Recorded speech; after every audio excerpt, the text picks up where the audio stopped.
வணக்கம் பக்தி info channel நேர்களே, நான் உங்கள் அன்பான சயின்டிஃபிக் வேதிக் அஸ்ட்ராலஜர் அஸ்ட்ரோ அரண்ஜி பேசுகிறேன். நல்லது நினைப்போம், நல்லதே நடக்கும். இந்த வீடியோவில் நம்ம என்ன பார்க்க போறோம்னா, தனுசு லக்னம் தனுசு ராசியில் பிறந்தவங்களுக்கு கர்ம பலன் எப்படி செயல்பட போகிறது, கிரக அமைப்பு மூலமாக சாதகமான கர்மாவும் சாதகமற்ற கர்மாவும் எப்படி இந்த வாழ்க்கை சம்பவங்களாக வரப்போகிறதுங்கிறத துல்லியமாக சயின்டிஃபிக் வேதிக் அஸ்ட்ராலஜி முறையில் எதையும் மிகைப்படுத்தாமல் உள்ளது உள்ளவாறு இது மாதிரியான மூட நம்பிக்கை அது மாதிரி விஷயத்துக்கெல்லாம் போகாமல், பரிகாரங்கள் அது மாதிரி விஷயத்துக்கு போகாமல், உள்ளது உள்ளவாறு டிகிரி அடிப்படையில் சயின்டிஃபிக் வேதிக் அஸ்ட்ராலஜி முறையில் பார்க்க போகிறோம். இப்போ பாருங்கள், ஒரு கிரகமும் எப்படி எந்த அளவுக்கு டிகிரியில் சேர்ந்துருக்கிறத பொறுத்து தான் ஒருத்தருடைய கர்ம வினையை அமைகிறதுங்கிறத நம்ம தெரிஞ்சுக்கிறோம். ஸோ இப்போ பாருங்கள், ஒரு தனுசு லக்கணத்துக்கு யோகமான கிரகமாகிய சந்திரன், யோகமான கிரகமாகிய செவ்வாயும் சூரியன் தான் யோகமான கிரகமாக வருகிறார்.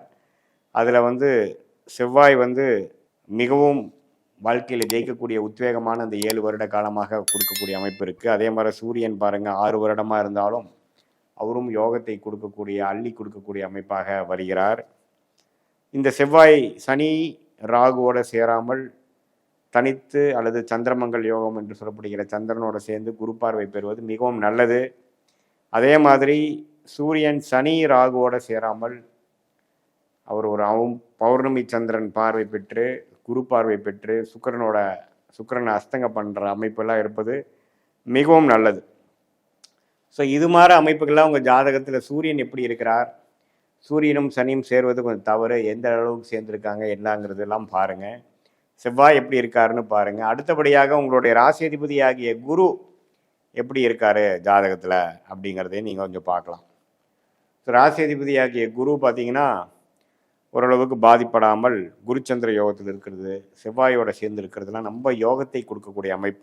ஸோ உங்கள் ஜாதகத்தில் இதெல்லாம் எப்படி இருக்குது அப்படிங்கிறத பார்த்துக்குங்க. அதே மாதிரி உங்களுடைய சனி, அதே மாதிரி சுக்கிரன், அது மாதிரி கிரகங்கள்லாம் ஒரு மாதிரி சுமாரான பலனை கொடுக்கக்கூடியது. குறிப்பாக சுக்கிரன் பார்த்தீங்கன்னா 6க்கும் 11 கூடியவன், லக்னாதிபதி ராசி அதிபதி ஆகிய தனுசுக்கு எதிர்மறையான கிரகமாக வருவதனால் சுக்கிரன் பாதிக்கப்பட்ட சுக்கிரனாக இருந்தால் ஒன்றுமே பிரச்சனைகள் வரும். சுக்கிரன் ராகுவோடு சேர்ந்திருந்தால் ரொம்பவே கஷ்டப்படக்கூடிய அமைப்புகள், நம்ம கடன் நோய் வம்பு வழக்கில் கொடுக்கக்கூடிய அமைப்புகள், கல்யாண விஷயத்தில் எல்லாத்துலேயுமே ஒரு திருப்தி இல்லாத அமைப்புகள் கொடுக்கும். அதே மாதிரி சுக்கிரன் குருவோட ரொம்ப க்ளோஸாக சேரும் பொழுது, நம்ம ஒரு 5 டிகிரி சேரும் பொழுது இல்லற வாழ்க்கை குழந்தை விஷயத்தில் ஒரு தோஷத்தை கொடுக்கக்கூடிய அமைப்பு வந்துடும். அதே மாதிரி சுக்கிரன் சனியோட சேரும் பொழுது அதோட இதை கொஞ்சம் குறையுது. அதே மாதிரி கேதுவோட சேரும் பொழுது காதல் திருமணம் அது மாதிரி விஷயங்கள்லாம் கொடுக்கக்கூடிய அமைப்புகள் உண்டு. அதே சமயத்தில் ஒரு அமாவாசை சந்திரனோட சேருவதும் சுக்கிரனுக்கு ஒரு பிரச்சனையை கொடுக்கக்கூடிய ஒரு திருட்பலம் குறைவை குறிக்கக்கூடிய அமைப்பாக போய் கடன் நோய் வம்பு வழக்கு மூலமாக கொஞ்சம் பிரச்சனைகள் வரக்கூடிய அமைப்புகளாக இருக்குது. வரவே கூடாத திசையாக சுக்கிர திசை தனுசு லக்ன தனுசு ராசிக்கு 20 வருடங்கள் வருகிறார். ஓரளவுக்கு ஒரு குருவின் பார்வை 5ஆம் பார்வையை 9ஆம் பார்வையை பெற்று ஒரு பௌர்ணமி சந்திரனின் பார்வை பெறும் பொழுது ஓரளவுக்கு வாழ்க்கையில் மீண்டு வரக்கூடிய அமைப்புகள் இருக்குது. ஆனால் பாதிப்பாகி அமாவாசை சந்திரன், சனி பார்வை, இருள் சந்திரன், இருள் கிரகத்தோட தாக்கத்தில் 6ஆம் இடத்திலேயே வலுப்பெற்று இருக்கும் பொழுது அந்த பாவமாகிய கடன் நோய் வம்பு வழக்கை கொடுக்கக்கூடியவராக வந்து விடுகிறார். ஸோ அது எது மாதிரி ஒரு காம்பினேஷன்ஸில் இருக்கிறார் அப்படிங்கிறத நீங்கள் கண்டிப்பாக பார்க்கணும்.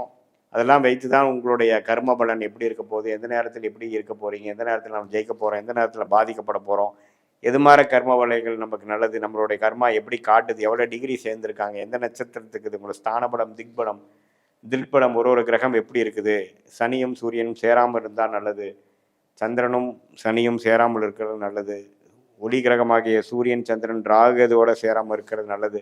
இது மாதிரி பல விஷயங்கள் ஜாதகத்தில் இது மாதிரி அமைப்புகளாக இருக்குது.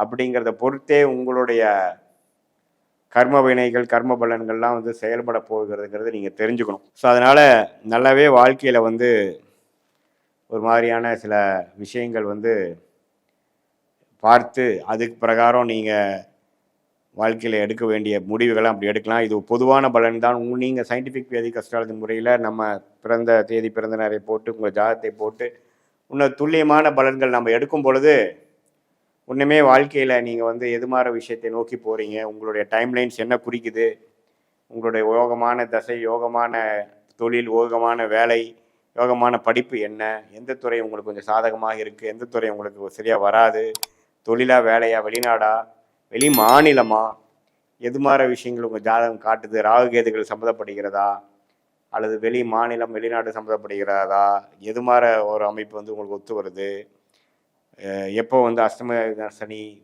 ஏழநாட்டு சனிலாம் முடியுது, எப்போ நம்ம கடன் அடையும், எப்போ நம்ம செட்டில் ஆகும், அப்படிங்கிற மாதிரி எல்லா விஷயங்களும் எதையும் மிகைப்படுத்தாமல் சயின்டிஃபிக் வேதிக் அஸ்ட்ராலஜி முறையில் உள்ளது உள்ளவாறு நம்ம பார்க்கும் பொழுது கண்டிப்பாக வந்து வாழ்க்கையில் வந்து அடுத்து வரக்கூடிய தசைகள் காம்பினேஷன்ஸ் எப்படி இருக்குது, கிரக அமைப்புகள் எப்படி இருக்குங்கிறத பொறுத்தே நம்மளுடைய அமைப்பு, நம்மளுடைய யோக அமைப்பு, நம்மளுடைய ரிஸ்க் ஃப்ரீ லைஃப் என்று சொல்லப்படுகிற அந்த அமைப்பு வருகிறது. அந்த கர்மா அப்படி தான் செயல்படுகிறதுங்கிறத நம்ம புரிஞ்சுக்கணும்.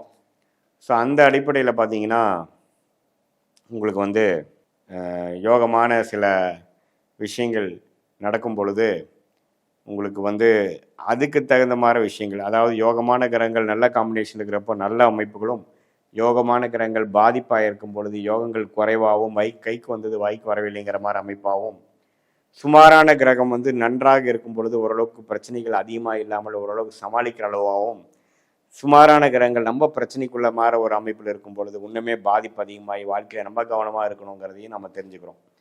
ஸோ இது மூலமாக நம்மளுடைய கர்மாவை நாமளே தெரிந்து கொண்டு நமக்கு எந்த நேரத்தில் எப்படி இருக்கும், நமக்கு நீங்களே ட்ரை பண்ணி பார்த்தாவே உங்களுக்கு தெரிஞ்சிடும் எது ஒர்க் அவுட் ஆகுது, எது ஒர்க் அவுட் ஆகலை அப்படிங்கிற விஷயத்தை நீங்களே உணர்ந்து அதுக்கு தகுந்த மாதிரி நம்மளுடைய தனுசு லக்னம் தனுசு ராசிக்கு யோகமான கிரகம் என்ன, யோகமான தசைகள் என்ன, எது மாதிரி கிரகங்கள் எது மாதிரி ஸ்தான பலம் திக்பலம் பெற்றிருக்கிறார், நமக்கு என்ன மாதிரி அமைப்பு நல்லா இருக்குதுங்கிறதை தெரிந்து அதுக்கு தகுந்த மாதிரி கரெக்டான முடிவுகளை சரியான நேரத்தில் எடுத்து சமய விரயங்கள் பொருள் விரயங்கள்லாம் தவிர்த்து வாழ்க்கையில் வந்து படிப்படியாக புது சும்மா எடுத்தமாக கவுத்தமாக இல்லாமல் படிப்படியாக முன்னேறி ஒரு படி ஒரு நாளும் ஒரு படி மேலே போய் ஒரு விஷயத்துலையும் மேம்பட்டு வாழ்க்கையில் நல்ல ஒரு செம்மையான ஒரு அமைப்பாக வளர்ச்சி பெற்று வாழ்க்கையில் உங்கள் லைஃப் பொட்டென்ஷியலை நீங்கள் அடைய முடியும் என்று சொல்ல விரும்புகிறேன்.